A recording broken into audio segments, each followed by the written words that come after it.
Hey everyone, welcome back to the channel. My name is Jay, for those of you new here. And today I'm going to be making a video about something that I said I would do in my last video, and that's to talk about mock scrapes. I'm going to go over three basic things: what they are, how to make one, and why I do it in the first place. So, from the beginning, what are they?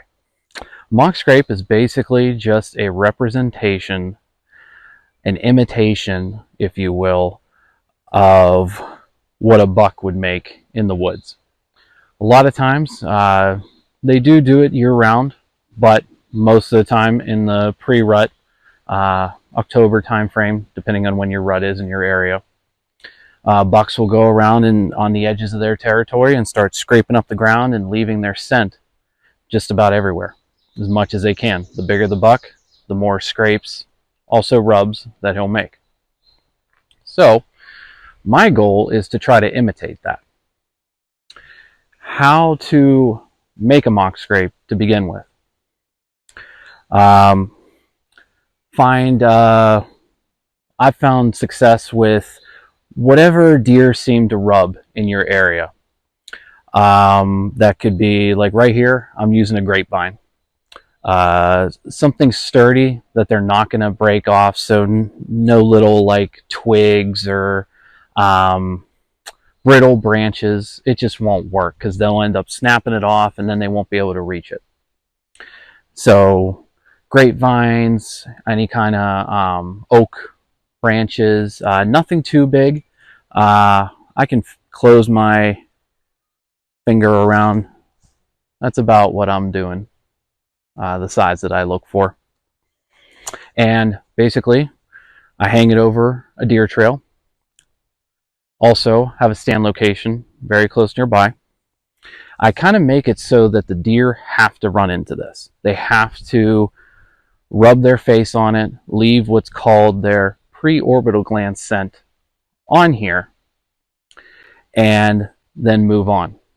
As more and more deer leave their scent on this, it creates more of a focal point for deer coming down the trail.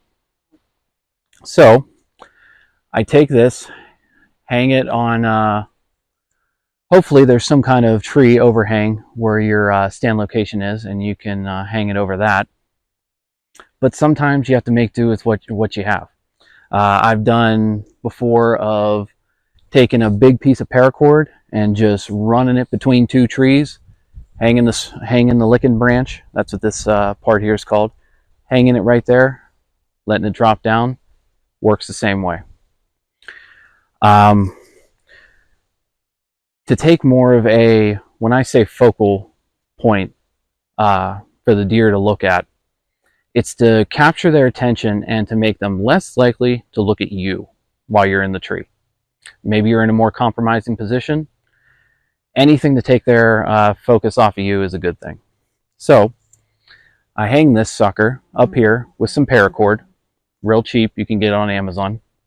And I try to make it, they say to make it about belly high right here, but since I'm taller than the average person, I'm about 6'2", I try to let it drop down just a little bit lower, more like just below my waist.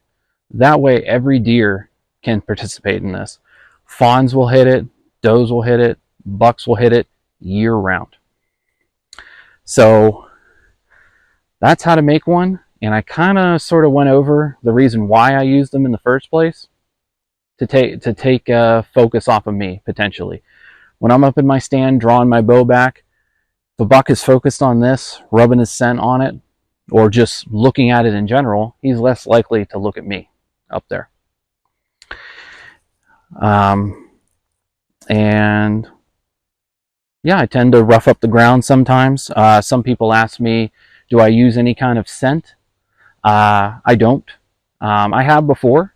I'm not saying that you shouldn't do that, but I think it's another way to save some money. Yeah, scent isn't that expensive, but I mean, on this property alone, I'm going to end up having, probably not this year, but years to come, 15 to 16 stand locations, and usually I have a mock scrape at each stand location. Buying that much scent could be costly in the end, so I just don't see a need to do it, so I don't. yeah, that's about it. If you guys have any questions around mock scrapes, or if you guys do them yourself, leave a comment down below. I'm curious if anybody's had success doing any other mock scrape setups. Always willing to learn. Thanks, guys. See you in the next one.